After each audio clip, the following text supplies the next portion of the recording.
Welcome once again into the SD tutorial. Today we will be going to discuss the BBA CA, the CET examination, the recently announced by the Maharashtra state government. Now see,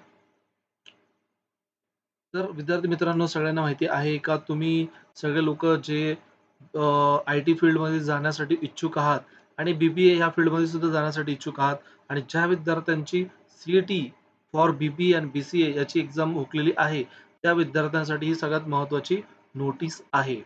दिनांक 26 जून 2024 रोजी इथे एक notification यांनी जारी केलं आहे गव्हर्नमेंटने. तर हे नोटिफिकेशन काय आहे इथे बघूया. शैक्षणिक वर्ष 24-25 साठी बीबीए, बीबीएसीए, बीएमएस आणि बीबीएम या अभ्यासक्रमाच्या प्रवेशाकरता कार्यालयामार्फत 29 मे 2024 रोजी सामायिक प्रवेशा घेण्यात आली होती.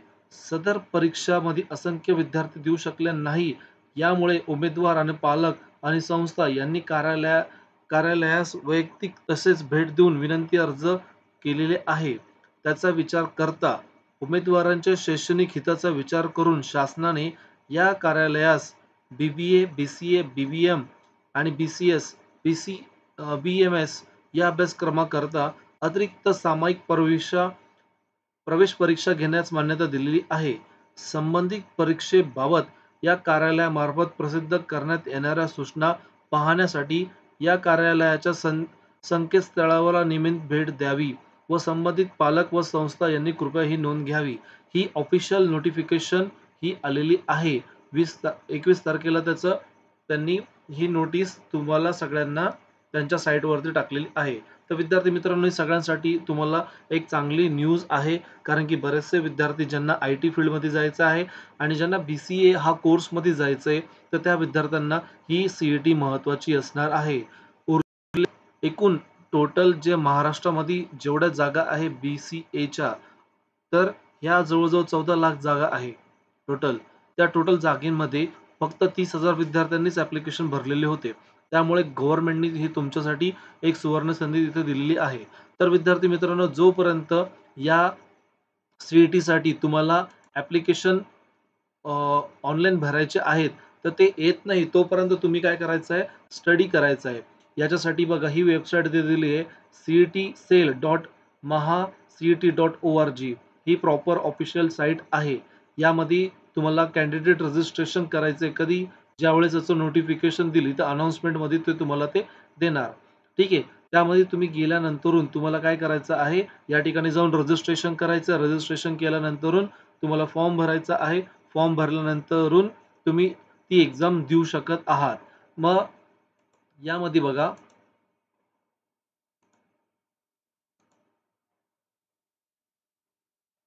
असं लॉग इन पेज ओपन होणार. या ठिकाणी न्यू रजिस्ट्रेशन वगैरे तुम्हाला करायला लागणार आहे.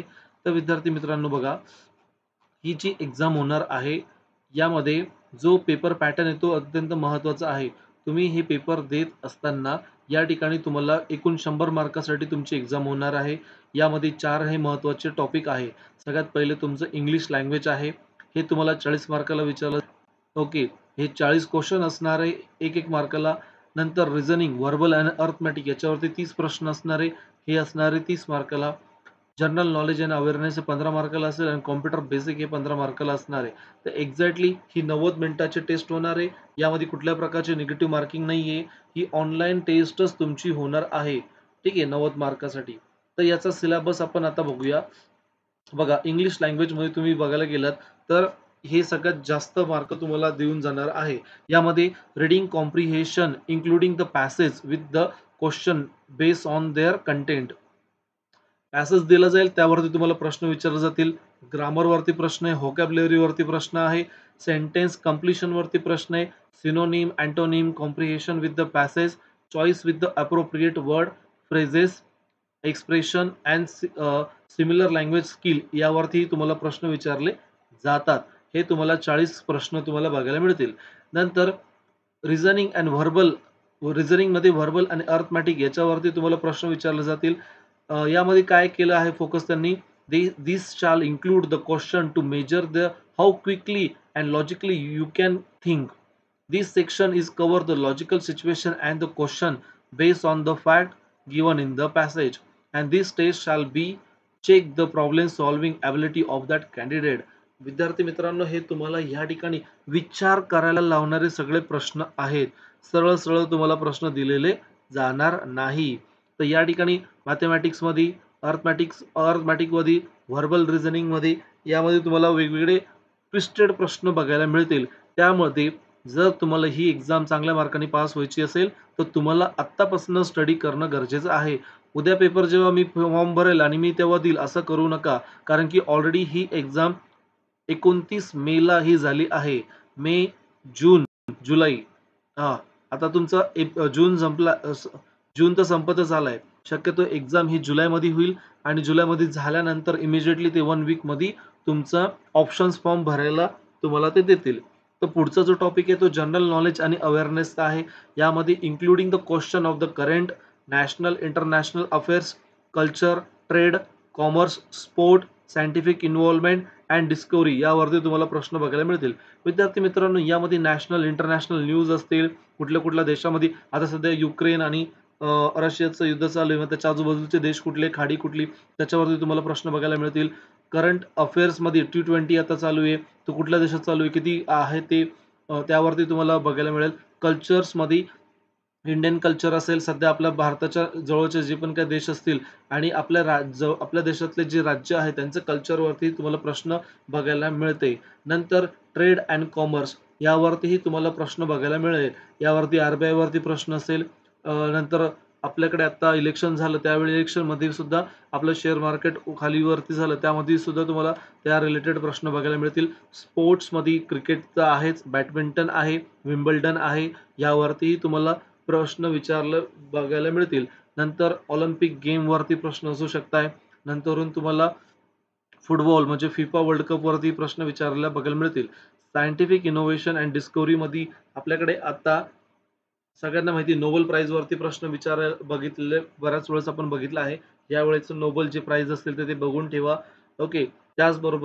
बरोबरीने तुम्हाला इस्रोच्या वेगवेगळे जे प्रोजेक्शन्स झाले तर त्यावरतीही सुद्धा जसं चंद्रयान आहे, मंगळयान आहे, आदित्य L1 आहे, गगनयान आहे, यावर रिलेटेडही तुम्हाला थोडेफार प्रश्न बघायचे आणि याच बरोबरीने इंडियन डिफेन्सवरतीही यावरती प्रश्न बघायला मिळतात.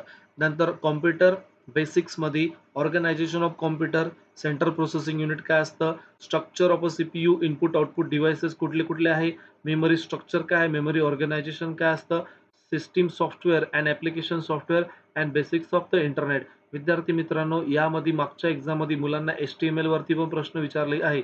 थोडं बेसिक HTML सुद्धा तुम्ही बघून ठेवा. बेसिक्स ऑफ इंटरनेट यावरतीही तुम्ही बघा.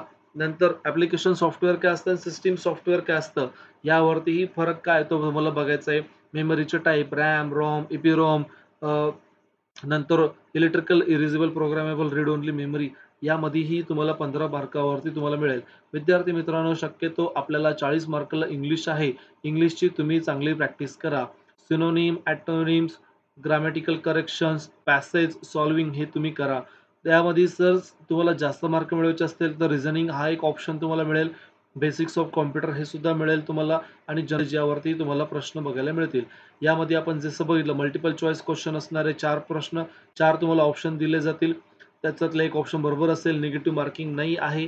ही तुम्हाला 90 मिनिटाची टेस्ट असणार आहे. विद्यार्थी मित्रांनो, याच्यामध्ये सगळ्यात जास्त क्रुशियल टास्क हा तुम्हाला 100 प्रश्न दिले जातात आणि तुम्हाला 90 मिनिटं आहे फक्त. म्हणजे तुम्हाला 40 ते 50 सेकंद फक्त एका प्रश्नाला तुम्हाला मिळतात. त्याच्यामुळे तुम्ही 1-2 प्रश्नामध्ये जर स्टक झालेत, तर तुमची सगळी पुढची टेस्ट राहून जाते. नंतर तुम्ही सगळे प्रश्नांची उत्तरं हे अंदाजाने द्यायला सुरुवात करतात. तर विद्यार्थी मित्रांनो, वेळ मॅनेजमेंट हा सगळ्यात जास्त यामध्ये क्रुशियल टॉपिक असणार आहे. इंटरनेटवरती बरेचसे कंटेंट अवेलेबल आहे. BCA ह्या एक्झामच्या टेस्ट संदर्भातले. तुम्ही ते सुद्धा बघू शकतात आहात. होप सो तुम्हाला ही पूर्ण माहिती कळाली असेल. पुन्हा एकदा सांगतो, नोटिफिकेशन आलं आहे. तुम्ही ते नोटिफिकेशननुसार फॉर्म भरणार आहात. त्याच्या अगोदरपासूनच तुम्हाला स्टडी चालू करायला लागेल. ज्या विद्यार्थ्यांचे कॉम्प्युटर फील्डमध्ये करियर करायचं आहे आणि BCA आणि BBA या फील्डमध्ये जायचं असेल, दोघांसाठी CET ही कॉमन असणार आहे. चला तर विद्यार्थी मित्रांनो, thank you so much. Stay tuned with this tutorial and like, subscribe this channel. Thank you.